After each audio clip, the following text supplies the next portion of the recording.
Pride and Prejudice. Chapter 21. The discussion of Mr. Collins's offer was now nearly at an end, and Elizabeth had only to suffer from the uncomfortable feelings necessarily attending it, and occasionally from some peevish allusion of her mother. As for the gentleman himself, his feelings were chiefly expressed, not by embarrassment or dejection, or by trying to avoid her, but by stiffness of manner and resentful silence.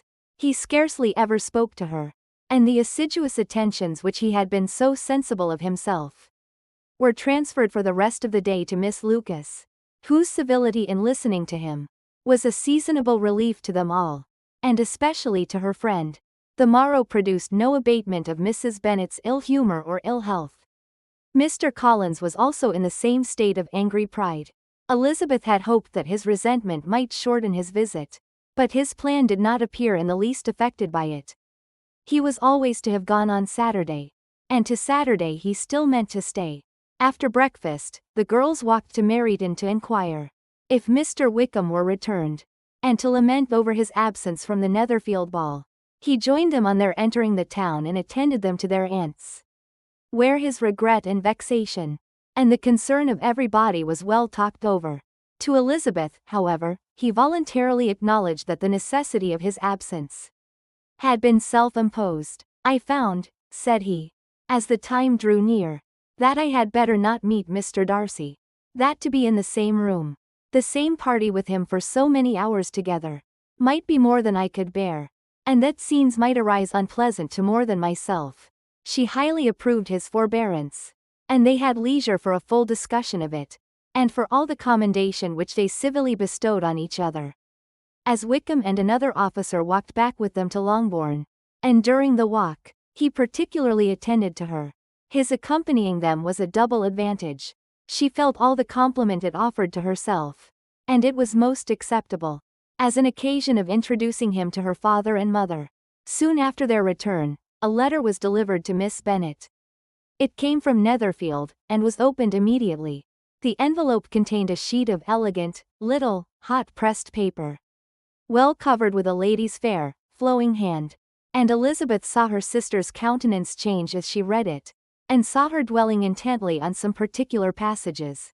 Jane recollected herself soon, and putting the letter away, tried to join with her usual cheerfulness in the general conversation, but Elizabeth felt an anxiety on the subject, which drew off her attention even from Wickham, and no sooner had he and his companion taken leave, than a glance from Jane invited her to follow her upstairs. When they had gained their own room, Jane, taking out the letter, said, "This is from Caroline Bingley. What it contains has surprised me a good deal. The whole party have left Netherfield by this time, and are on their way to town, and without any intention of coming back again. You shall hear what she says." She then read the first sentence aloud, which comprised the information of their having just resolved to follow their brother to town directly, and of their meaning to dine that day in Grosvenor Street, where Mr. Hurst had a house. The next was in these words: "I do not pretend to regret anything I shall leave in Hertfordshire, except your society, my dearest friend, but we will hope at some future period to enjoy many returns of the delightful intercourse we have known, and in the meanwhile may lessen the pain of separation by a very frequent and most unreserved correspondence. I depend on you for that." To these high-flown expressions, Elizabeth listened with all the insensibility of distrust, and though the suddenness of their removal surprised her, she saw nothing in it really to lament.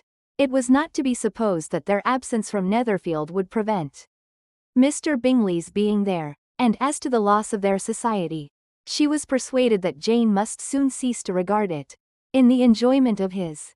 "It is unlucky," said she, after a short pause, "that you should not be able to see your friends before they leave the country.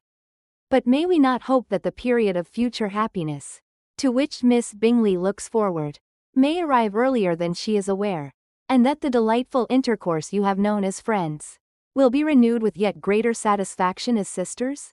Mr. Bingley will not be detained in London by them. Caroline decidedly says that none of the party will return into Hertfordshire this winter. I will read it to you. When my brother left us yesterday, he imagined that the business which took him to London might be concluded in 3 or 4 days, But as we are certain it cannot be so, and at the same time convinced that when Charles gets to town, he will be in no hurry to leave it again, we have determined on following him thither, that he may not be obliged to spend his vacant hours in a comfortless hotel. Many of my acquaintance are already there for the winter. I wish I could hear that you, my dearest friend, had any intention of making one in the Crowd. But of that I despair. I sincerely hope your Christmas in Hertfordshire may abound in the gaieties which that season generally brings, and that your beaux will be so numerous as to prevent your feeling the loss of the three, of whom we shall deprive you. It is evident by this, added Jane, that he comes back no more this winter. It is only evident that Miss Bingley does not mean he should. Why will you think so? It must be his own doing. He is his own master. But you do not know all. I will read you the passage which particularly hurts me. I will have no reserves from you. Mr. Darcy is impatient to see his sister. And to confess the truth, we are scarcely less eager to meet her again. I really do not think Georgiana Darcy has her equal for beauty, elegance, and accomplishments. And the affection she inspires in Louisa and myself is heightened into something still more interesting from the hope we dare to entertain of her being hereafter our sister. I do not know whether I ever before mentioned to you my feelings on this subject, but I will not leave the country without confiding them, and I trust you will not esteem them unreasonable. My brother admires her greatly already. He will have frequent opportunity now of seeing her on the most intimate footing. Her relations all wish the connection as much as his own, and a sister's partiality is not misleading me, I think, when I call Charles most capable of engaging any woman's heart. With all these circumstances to favor an attachment and nothing to prevent it, am I wrong, my dearest Jane, in indulging the hope of an event which will secure the happiness of so many? What think you of this sentence, my dear Lizzie? Said Jane as she finished it. Is it not clear enough? Does it not expressly declare that Caroline neither expects nor wishes me to be her sister? That she is perfectly convinced of her brother's indifference, and that if she suspects the nature of my feelings for him, she means, most kindly, to put me on my guard? Can there be any other opinion on the subject? Yes, there can, for mine is totally different. Will you hear it? Most willingly. You shall have it in few words. Miss Bingley sees that her brother is in love with you, and wants him to marry Miss Darcy. She follows him to town in the hope of keeping him there, and tries to persuade you that he does not care about you. Jane shook her head. Indeed, Jane, you ought to believe me. No one who has ever seen you together can doubt his affection. Miss Bingley, I am sure, cannot. She is not such a simpleton. Could she have seen half as much love in Mr. Darcy for herself, she would have ordered her wedding clothes. But the case is this. We are not rich enough, or grand enough for them, and she is the more anxious to get Miss Darcy for her brother, from the notion that when there has been one intermarriage, she may have less trouble in achieving a second, in which there is certainly some ingenuity, and I dare say it would succeed, if Miss de Bourgh were out of the way. But, my dearest Jane, you cannot seriously imagine that, because Miss Bingley tells you her brother greatly admires Miss Darcy, he is in the smallest degree less sensible of your merit than when he took leave of you on Tuesday, or that it will be in her power to persuade him that, instead of being in love with you, he is very much in love with her friend. If we thought alike of Miss Bingley, replied Jane, your representation of all this might make me quite easy, but I know the foundation is unjust. Caroline is incapable of wilfully deceiving anyone, and all that I can hope in this case is that she has deceived herself. That is right. You could not have started a more happy idea, since you will not take comfort in mine. Believe her to be deceived by all means. You have now done your duty by her, and must fret no longer. But, my dear sister, can I be happy, even supposing the best, in accepting a man whose sisters and friends are all wishing him to marry elsewhere? You must decide for yourself, said Elizabeth, and if upon mature deliberation, you find that the misery of disobliging his two sisters is more than equivalent to the happiness of being his wife, I advise you by all means to refuse him. How can you talk so? Said Jane faintly smiling. You must know that though I should be exceedingly grieved at their disapprobation, I could not hesitate. I did not think you would. And that being the case, I cannot consider your situation with much compassion.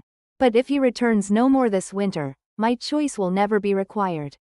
1,000 things may arise in 6 months. The idea of his returning no more Elizabeth treated with the utmost contempt. It appeared to her merely the suggestion of Caroline's interested wishes, and she could not for a moment suppose that those wishes, however openly or artfully spoken, could influence a young man so totally independent of everyone. She represented to her sister as forcibly as possible what she felt on the subject, and had soon the pleasure of seeing its happy effect. Jane's temper was not desponding, and she was gradually led to hope, though the diffidence of affection sometimes overcame the hope, that Bingley would return to Netherfield and answer every wish of her heart. They agreed that Mrs. Bennet should only hear of the departure of the family, without being alarmed on the score of the gentleman's conduct. But even this partial communication gave her a great deal of concern, and she bewailed it as exceedingly unlucky that the ladies should happen to go away, just as they were all getting so intimate together. After lamenting it however at some length, she had the consolation of thinking that Mr. Bingley would be soon down again and soon dining at Longbourn. And the conclusion of all was the comfortable declaration that, though he had been invited only to a family dinner, she would take care to have 2 full courses. Chapter 22. The Bennets were engaged to dine with the Lucases, and again during the chief of the day, was Miss Lucas so kind as to listen to Mr. Collins. Elizabeth took an opportunity of thanking her. "It keeps him in good humour," said she, "and I am more obliged to you than I can express." Charlotte assured her friend of her satisfaction in being useful, and that it amply repaid her for the little sacrifice of her time. This was very amiable, but Charlotte's kindness extended farther than Elizabeth had any conception of. Its object was nothing less than to secure her from any return of Mr. Collins's addresses, by engaging them towards herself. Such was Miss Lucas's scheme, and appearances were so favourable that when they parted at night, she would have felt almost sure of success if he had not been to leave Hertfordshire so very soon. But here, she did injustice to the fire and independence of his character, for it led him to escape out of Longbourn House the next morning with admirable slyness, and hasten to Lucas Lodge to throw himself at her feet. He was anxious to avoid the notice of his cousins, from a conviction that if they saw him depart, they could not fail to conjecture his design, and he was not willing to have the attempt known till its success could be known likewise. For though feeling almost secure, and with reason, for Charlotte had been tolerably encouraging, he was comparatively diffident since the adventure of Wednesday. His reception however was of the most flattering kind. Miss Lucas perceived him from an upper window as he walked towards the house, and instantly set out to meet him accidentally in the lane. But little had she dared to hope that so much love and eloquence awaited her there, in as short a time as Mr. Collins's long speeches would allow. Everything was settled between them to the satisfaction of both, and as they entered the house, he earnestly entreated her to name the day that was to make him the happiest of men. And though such a solicitation must be waived for the present, the lady felt no inclination to trifle with his happiness. The stupidity with which he was favoured by nature must guard his courtship from any charm that could make a woman wish for its continuance. And Miss Lucas, who accepted him solely from the pure and disinterested desire of an establishment, cared not how soon that establishment were gained. Sir William and Lady Lucas were speedily applied to for their consent, and it was bestowed with a most joyful alacrity. Mr. Collins's present circumstances made it a most eligible match for their daughter, to whom they could give little fortune, and his prospects of future wealth were exceedingly fair. Lady Lucas began directly to calculate with more interest than the matter had ever excited before how many years longer Mr. Bennet was likely to live, and Sir William gave it as his decided opinion that whenever Mr. Collins should be in possession of the Longbourn estate, it would be highly expedient that both he and his wife should make their appearance at St. James's. The whole family in short were properly overjoyed on the occasion.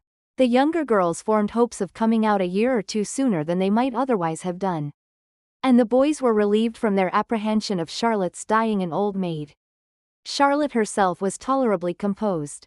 She had gained her point, and had time to consider of it. Her reflections were in general satisfactory. Mr. Collins, to be sure, was neither sensible nor agreeable.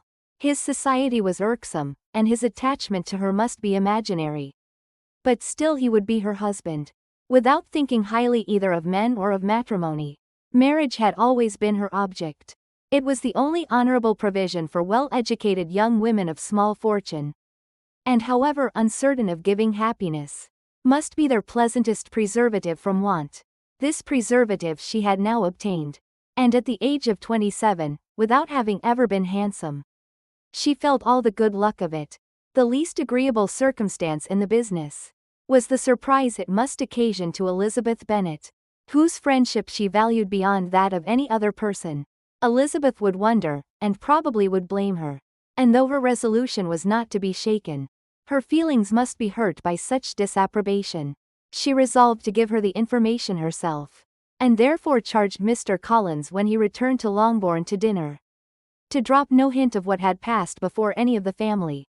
A promise of secrecy was of course very dutifully given, but it could not be kept without difficulty, for the curiosity excited by his long absence burst forth in such very direct questions on his return, as required some ingenuity to evade, and he was at the same time exercising great self-denial, for he was longing to publish his prosperous love, as he was to begin his journey too early on the morrow to see any of the family.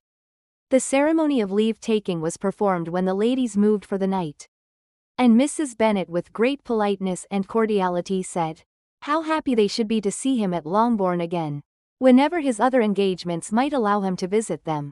My dear madam, he replied, this invitation is particularly gratifying, because it is what I have been hoping to receive, and you may be very certain that I shall avail myself of it as soon as possible. They were all astonished, and Mr. Bennet, who could by no means wish for so speedy a return, immediately said, but is there not danger of Lady Catherine's disapprobation here, my good sir? You had better neglect your relations, than run the risk of offending your patroness. My dear sir, replied Mr. Collins, I am particularly obliged to you for this friendly caution, and you may depend upon my not taking so material a step without her ladyship's concurrence. You cannot be too much on your guard. Risk anything rather than her displeasure, and if you find it likely to be raised by your coming to us again, which I should think exceedingly probable, stay quietly at home, and be satisfied that we shall take no offense. Believe me, my dear sir, my gratitude is warmly excited by such affectionate attention, and depend upon it, you will speedily receive from me a letter of thanks for this, as well as for every other mark of your regard during my stay in Hertfordshire. As for my fair cousins, though my absence may not be long enough to render it necessary, I shall now take the liberty of wishing them health and happiness. Not excepting my cousin Elizabeth. With proper civilities the ladies then withdrew, all of them equally surprised to find that he meditated a quick return. Mrs. Bennet wished to understand by it that he thought of paying his addresses to one of her younger girls, and Mary might have been prevailed on to accept him. She rated his abilities much higher than any of the others. There was a solidity in his reflections which often struck her, and though by no means so clever as herself, she thought that if encouraged to read and improve himself by such an example as hers, he might become a very agreeable companion. But on the following morning, every hope of this kind was done away. Miss Lucas called soon after breakfast, and in a private conference with Elizabeth related the event of the day before. The possibility of Mr. Collins's fancying himself in love with her friend had once occurred to Elizabeth within the last day or two, but that Charlotte could encourage him seemed almost as far from possibility as that she could encourage him herself. And her astonishment was consequently so great as to overcome at first the bounds of decorum. And she could not help crying out, engaged to Mr. Collins, my dear Charlotte, impossible. The steady countenance which Miss Lucas had commanded in telling her story gave way to a momentary confusion here on receiving so direct a reproach. Though, as it was no more than she expected, she soon regained her composure, and calmly replied, why should you be surprised, my dear Eliza? Do you think it incredible that Mr. Collins should be able to procure any woman's good opinion, because he was not so happy as to succeed with you? But Elizabeth had now recollected herself, and making a strong effort for it, was able to assure her with tolerable firmness, that the prospect of their relationship was highly grateful to her, and that she wished her all imaginable happiness. "I see what you are feeling," replied Charlotte. "You must be surprised, very much surprised. So lately as Mr. Collins was wishing to marry you.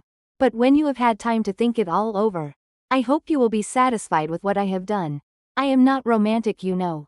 I never was. I ask only a comfortable home.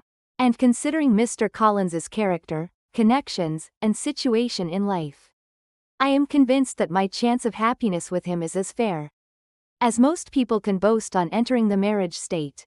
Elizabeth quietly answered, "Undoubtedly."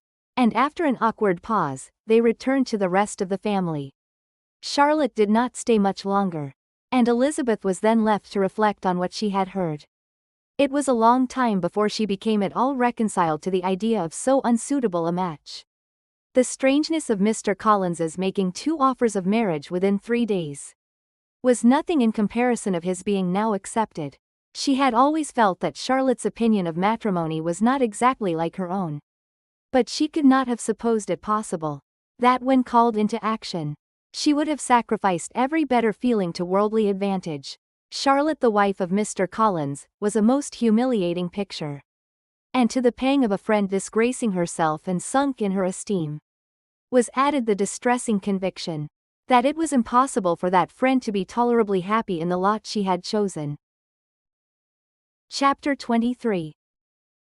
Elizabeth was sitting with her mother and sisters, reflecting on what she had heard, and doubting whether she were authorized to mention it, when Sir William Lucas himself appeared, sent by his daughter to announce her engagement to the family, with many compliments to them, and much self-gratulation on the prospect of a connection between the houses.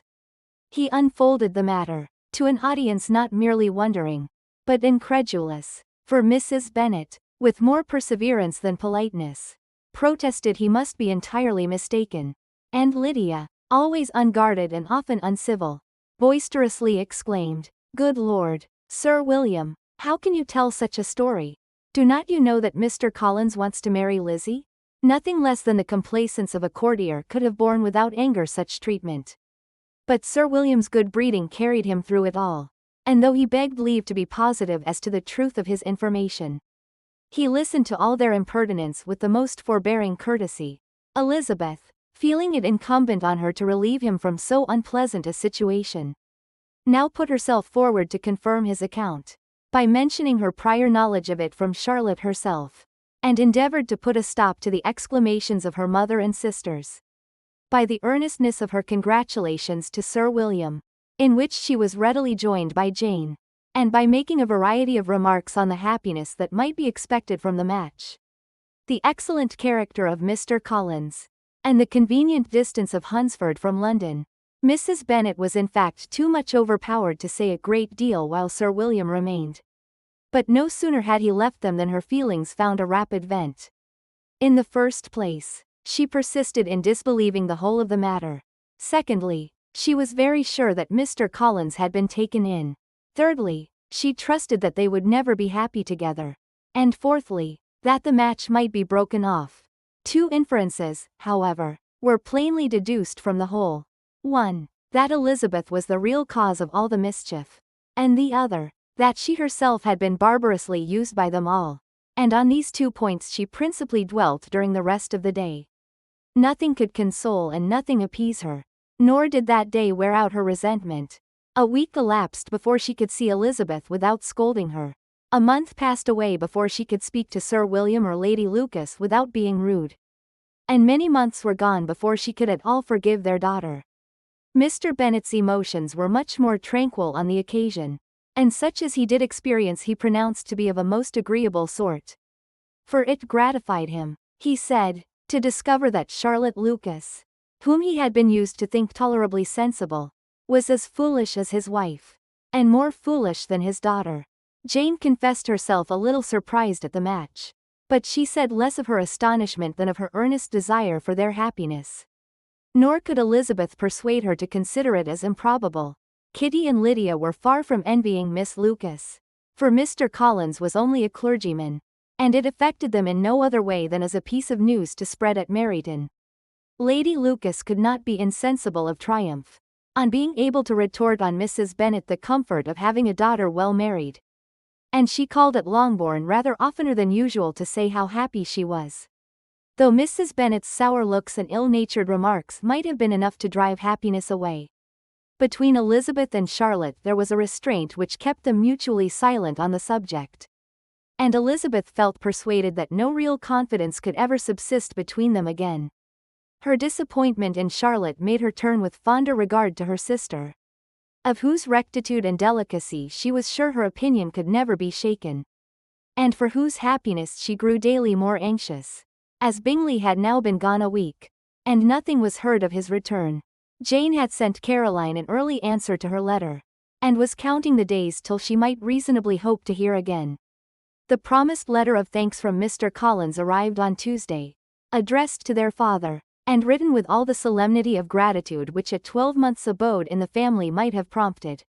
After discharging his conscience on that head, he proceeded to inform them, with many rapturous expressions, of his happiness in having obtained the affection of their amiable neighbour, Miss Lucas, and then explained that it was merely with the view of enjoying her society, that he had been so ready to close with their kind wish of seeing him again at Longbourn, whither he hoped to be able to return on Monday fortnight. For Lady Catherine, he added, so heartily approved his marriage, that she wished it to take place as soon as possible, which he trusted would be an unanswerable argument with his amiable Charlotte to name an early day for making him the happiest of men. Mr. Collins's return into Hertfordshire was no longer a matter of pleasure to Mrs. Bennet. On the contrary, she was as much disposed to complain of it as her husband. It was very strange that he should come to Longbourn instead of to Lucas Lodge. It was also very inconvenient and exceedingly troublesome. She hated having visitors in the house while her health was so indifferent. And lovers were of all people the most disagreeable. Such were the gentle murmurs of Mrs. Bennet, and they gave way only to the greater distress of Mr. Bingley's continued absence. Neither Jane nor Elizabeth were comfortable on this subject. Day after day passed away without bringing any other tidings of him than the report which shortly prevailed in Meryton, of his coming no more to Netherfield the whole winter, a report which highly incensed Mrs. Bennet, and which she never failed to contradict as a most scandalous falsehood. Even Elizabeth began to fear, not that Bingley was indifferent, but that his sisters would be successful in keeping him away, unwilling as she was to admit an idea so destructive of Jane's happiness, and so dishonorable to the stability of her lover. She could not prevent its frequently recurring. The united efforts of his two unfeeling sisters, and of his overpowering friend, assisted by the attractions of Miss Darcy and the amusements of London, might be too much, she feared, for the strength of his attachment. As for Jane, her anxiety under this suspense was, of course, more painful than Elizabeth's. But whatever she felt she was desirous of concealing, and between herself and Elizabeth, therefore, the subject was never alluded to. But as no such delicacy restrained her mother, an hour seldom passed in which she did not talk of Bingley, express her impatience for his arrival, or even require Jane to confess that if he did not come back, she should think herself very ill-used. It needed all Jane's steady mildness to bear these attacks with tolerable tranquillity. Mr. Collins returned most punctually on the Monday fortnight, but his reception at Longbourn was not quite so gracious as it had been on his first introduction. He was too happy, however, to need much attention, and luckily for the others, the business of love-making relieved them from a great deal of his company. The chief of every day was spent by him at Lucas Lodge, and he sometimes returned to Longbourn only in time to make an apology for his absence before the family went to bed. Mrs. Bennet was really in a most pitiable state. The very mention of anything concerning the match threw her into an agony of ill humor, and wherever she went she was sure of hearing it talked of. The sight of Miss Lucas was odious to her. As her successor in that house, she regarded her with jealous abhorrence. Whenever Charlotte came to see them she concluded her to be anticipating the hour of possession, and whenever she spoke in a low voice to Mr. Collins, was convinced that they were talking of the Longbourn estate, and resolving to turn herself and her daughters out of the house. As soon as Mr. Bennet were dead, she complained bitterly of all this to her husband. Indeed, Mr. Bennet, said she, It is very hard to think that Charlotte Lucas should ever be mistress of this house. That I should be forced to make way for her, and live to see her take my place in it. My dear, do not give way to such gloomy thoughts. Let us hope for better things. Let us flatter ourselves that I may be the survivor. This was not very consoling to Mrs. Bennet, and therefore, instead of making any answer, she went on as before. I cannot bear to think that they should have all this estate. If it was not for the entail I should not mind it. What should not you mind? I should not mind anything at all. Let us be thankful that you were preserved from a state of such insensibility. I never can be thankful, Mr. Bennet, for anything about the entail. How anyone could have the conscience to entail away an estate from one's own daughters I cannot understand. And all for the sake of Mr. Collins too. Why should he have it more than anybody else? I leave it to yourself to determine, said Mr. Bennet. End of Volume 1.